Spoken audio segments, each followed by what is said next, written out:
ಎಲ್ಲರಿಗೂ ನಮಸ್ಕಾರ. Welcome back to my YouTube channel.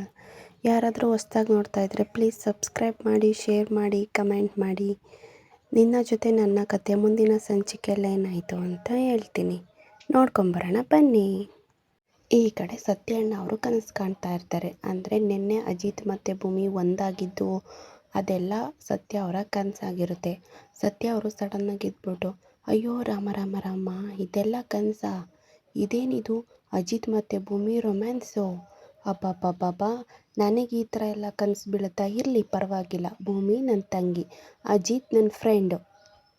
ಏನಾದರೂ ಅವರಿಬ್ಬರು ಒಂದಾದರೆ 101 ತೆಂಗಿನಕಾಯಿ ಓಡಿಸ್ತೀನಿ. ಆಂಜನೇಯ ಕಾಪಾಡಪ್ಪ ಅಂತ ಮನಸ್ಸಲ್ಲೇ ಕೇಳ್ಕೊತಾ ಇದ್ದಾರೆ. ಈ ಕಡೆ ಅಜಿತ್ ಅವರು ಭೂಮಿ ಫೋಟೋ ಇಟ್ಕೊಂಡು, ಜೊತೇಲಿ ಇದ್ಕೊಂಡೆ ತುಂಬ ಪ್ರೀತಿ ಮಾಡಬಾರ್ದು, ತುಂಬ ನಂಬಬಾರ್ದು ಅಂತ ಮಾಡೋಗ್ಬಿಟ್ಟೆ ಭೂಮಿ ನೀನು. ಈ ಸಿಟಿ ಪೊಲೀಸ್ ಆಫೀಸರ್ ನಾನು. ನನ್ನ ಸ್ವಂತ ಕುಟುಂಬದವ್ರ ನೆಮ್ಮದಿ ಸಂತೋಷನ ಕಾಪಾಡ್ಕೊಳಕ್ಕಾಗಲಿಲ್ಲ. ಯಾರನ್ನ ನಂಬಬಾರ್ದು ಭೂಮಿ? ಸ್ವಂತದವರಿಂದ ಜಾಸ್ತಿ ನಂಬಿದ್ನಲ್ಲ, ನನಗೆ ಸರಿಯಾಗೇ ಮಾಡಿದೆ ನೀನು ಅಂತ ಹೇಳ್ತಾ ಇರ್ತಾರೆ. ಆಗ ಭೂಮಿ ಬಂದ್ಬಿಟ್ಟು, ಸಾಹೇಬ್ರೆ ಐ ಲವ್ ಯು ಸಾಹೇಬ್ರೆ, ಐ ಲವ್ ಯು ಅಂತ ಲೆಟರ್ನ ಬರೆದಿದ್ರಲ್ಲ, ನಾನು ಓದಿದೆ ಸಾಹೇಬ್ರೆ. ನೀವು ಬರೆದಿರೋ ಲವ್ ಲೆಟರ್ನ ನಾನು ಓದಿದೆ. ನೀವು ಇಷ್ಟೊಂದು ಪ್ರೀತಿ ಮಾಡ್ತೀರಾ ಅಂತ ನನಗೆ ಗೊತ್ತೇ ಇರಲಿಲ್ಲ ಸಾಹೇಬ್ರೆ. ನಿಮಗೆ ಗೊತ್ತಾ, ನಾನು ನನ್ನ ಪ್ರೀತಿಸೋದಕ್ಕಿಂತ ನಿಮ್ಮನ್ನು ಪ್ರೀತಿಸ್ತೀನಿ ಸಾಹೇಬ್ರೆ. ನಿಮ್ಮನ್ನು ಪ್ರೀತಿಸ್ತಿದ್ದೀನಿ. ನಾವಿಬ್ಬರು ಹೇಳ್ಕೊಳ್ಳಿಲ್ಲ, ಆದರೂ ಗಂಡ ಹೆಂಡತಿಯಾಗಿ ಇಷ್ಟು ಚೆನ್ನಾಗಿದ್ವಿ ಅಲ್ವಾ ಸಾಹೇಬ್ರೆ. ಈಗ ಒಂದು ಸ್ವಲ್ಪ ದಿವಸದಿಂದ ಈ ರೀತಿ ಎಲ್ಲ ಆಗೋಯ್ತು ಅಷ್ಟೇ. ಅದು ಆ ಅಶ್ವಿನಿ ದೊಡ್ಡ ಫ್ರಾಡಿಂದ. ಅವಳು ಮನಸ್ವಿನಿ ಅಂತ ಹೇಳ್ಕೊಂಡು ನಮ್ಮ ಮನೆಗೆ ಕಾಲಿಟ್ಲು. ಅದು ಸರಿ ಸಾಹೇಬ್ರೆ, ನೀವು ಇಷ್ಟು ತಿಳ್ಕೊಂಡಿರೋರು, ಇಷ್ಟು ಓದ್ಕೊಂಡಿರೋರು, ನೀವು ಆ ಫ್ರಾಡ್ನ ನಂಬಿದ್ರಿ ಅಲ್ವಾ ಅಂತ ಹೇಳ್ತಾರೆ. ಆ ಫ್ರಾಡ್ನ ನಂಬಿದ್ರಿ ಸಾಹೇಬ್ರೆ, ನೀವು ನನ್ನ ನಂಬಲಿಲ್ಲ. ನಿಮಗೆ ಗೊತ್ತಾ ಸಾಹೇಬ್ರೆ, ನಾನು ನಮ್ಮ ಅತ್ತೆನ ಪ್ರಾಣಕ್ಕಿಂತ ಹೆಚ್ಚಾಗಿ ಪ್ರೀತಿಸ್ತೀನಿ. ಇಷ್ಟು ದಿನ ನಡೆದಿರೋದೆಲ್ಲ ವಿಷಯನ ನಮ್ಮ ಅತ್ತೆ ಹತ್ರ ಹೇಳಬೇಕು, ಅವ್ರ ಹತ್ರ ಕ್ಷಮಾಪಣೆ ಕೇಳಬೇಕು ಅನ್ನೋದು ನನ್ನ ಉದ್ದೇಶ ಆಗಿತ್ತು ಅಷ್ಟೇ ಸಾಹೇಬ್ರೆ. ಅದನ್ನು ಬಿಟ್ಟು ನಮ್ಮಿಬ್ಬರ ಕಾಂಟ್ಯಾಕ್ಟ್ ಪೇಪರ್ ಅಶ್ವಿನಿ ಕೈಲಿ ಸಿಗೋ ಥರ ನಾನೇನಿಟ್ಟಿರಲಿಲ್ಲ. ಅವಳು ತಗೊಂಡಿರೋ ಉದ್ದೇಶ, ಅವಳಿಗೆ ಕೊಡಬೇಕು ಅನ್ನೋ ಉದ್ದೇಶ ನನಗಾಗಿರಲಿಲ್ಲ. ಈ ಮನೆಯಲ್ಲಿ ಕಾಲಿಟ್ಟು ನಿಧಾನವಾಗಿ ಮನೆಯವ್ರನ್ನೆಲ್ಲರೂ ನನ್ನವರು ಅಂತ ಅಂದ್ಕೊಂಡೆ ಸಾಹೇಬ್ರೆ. ನನಗೆ ಗೊತ್ತಿಲ್ದಂಗೆ ಈ ಮನೆ ಸೊಸೆಯಾಗಿ ಬದುಕ್ಬಿಟ್ಟೆ ಸಾಹೇಬ್ರೆ.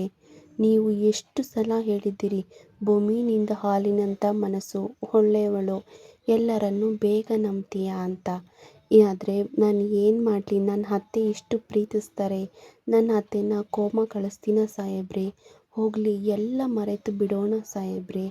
ಏನೋ ಕೆಟ್ಟಗಳಿಗೆ ಇಂಥದ್ದೆಲ್ಲ ಆಗೋಯ್ತು, ಎಲ್ಲ ಮರೆತು ಬಿಡೋಣ. ಅಷ್ಟಕ್ಕೂ ಸರಿ, ನೀವು ಯಾರನ್ನು ಬೈದ್ರಿ? ನಿಮ್ಮ ಹೆಂಡತಿನಲ್ವಾ?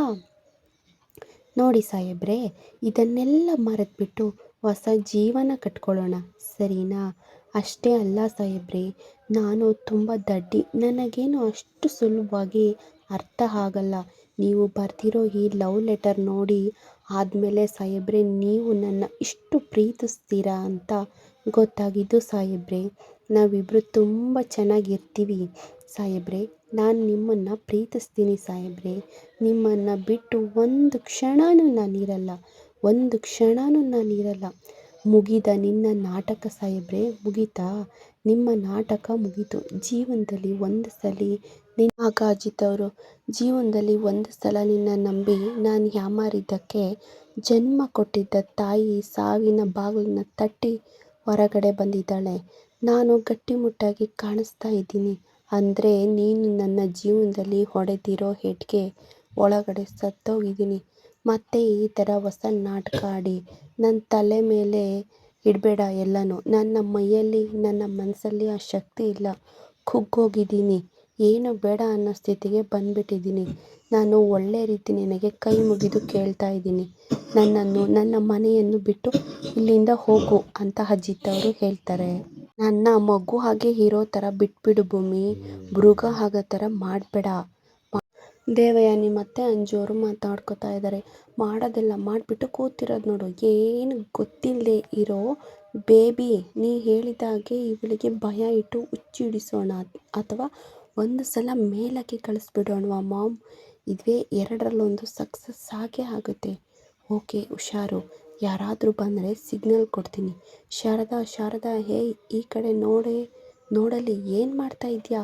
ಒಬ್ಬಳೇ ರೂಮಲ್ಲಿ 21 ವರ್ಷಗಳ ಹಿಂದೆ ನೀನು ನನ್ನ ಗನ್ ಶೂಟ್ ಮಾಡಿದ್ದಲ್ಲ, ಗಾಯದ ಗುರುತು ಇನ್ನೂ ಹಾಗೇ ಇದೆಯಂತೆ.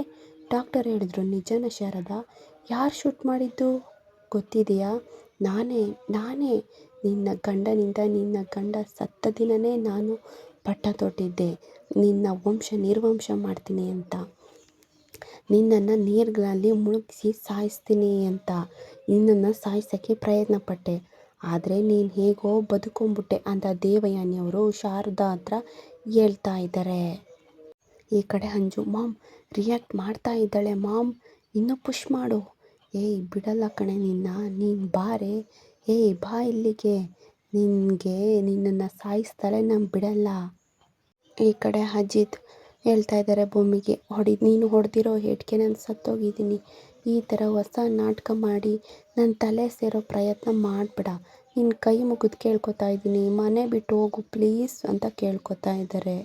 ಈಗ ಭೂಮಿ ಹೇಳ್ತಾಳೆ, ಹಿಂದೆ ನಮ್ಮ ಸಾಹೇಬರಿಗೆ ನನ್ನ ಮೇಲೆ ಯಾವ ಭಾವನೆ ಇದೆ ಅನ್ನೋದಕ್ಕಿಂತ ಮುಖ್ಯವಾಗಿ ಈಗ ಯಾವ ಭಾವನೆ ನನ್ನ ನೋಡ್ತಾರೆ ಅನ್ನೋದು ಮುಖ್ಯ ಅಲ್ವಾ ಸಾಹೇಬ್ರೆ? ಕಣ್ಣಲ್ಲಿ ಪ್ರೀತಿ ಇಲ್ಲ, ಅವ್ರ ಕಣ್ಣಲ್ಲಿ ಈಗ ಇರೋದು ಬರೀ ಕೋಪ, ದ್ವೇಷ, ತಿರಸ್ಕಾರ. ಈ ವಾತಾವರಣದಲ್ಲಿ ನನ್ನಿಂದ ಬದುಕೋಕ್ಕಾಗಲ್ಲ. ಸತ್ಯಣ್ಣ ನನ್ನನ್ನು ಕ್ಷಮಿಸ್ಬಿಡು ಅಂತ ಭೂಮಿಯವರು ಮನೆ ಬಿಟ್ಟು ಹೊರಡಲು ತಯಾರಾಗ್ತಾರೆ. ಇವತ್ತಿನ ಎಪಿಸೋಡ್ ಇಲ್ಲಿಗೆ ಮುಗಿಸ್ತಾ ಇದ್ದೀನಿ. ಯಾರಾದರೂ ಹೊಸ್ದಾಗಿ ನೋಡ್ತಾ ಇದ್ದರೆ ಪ್ಲೀಸ್ ಸಬ್ಸ್ಕ್ರೈಬ್ ಮಾಡಿ. ಈ ವಿಡಿಯೋ ನಿಮಗಿಷ್ಟ ಆಗಿದ್ದರೆ ಲೈಕ್ ಮಾಡಿ, ಶೇರ್ ಮಾಡಿ, ಕಮೆಂಟ್ ಮಾಡಿ. ನೆಕ್ಸ್ಟ್ ವಿಡಿಯೋದಲ್ಲಿ ಸಿಗ್ತೀನಿ. ಬಾಯ್.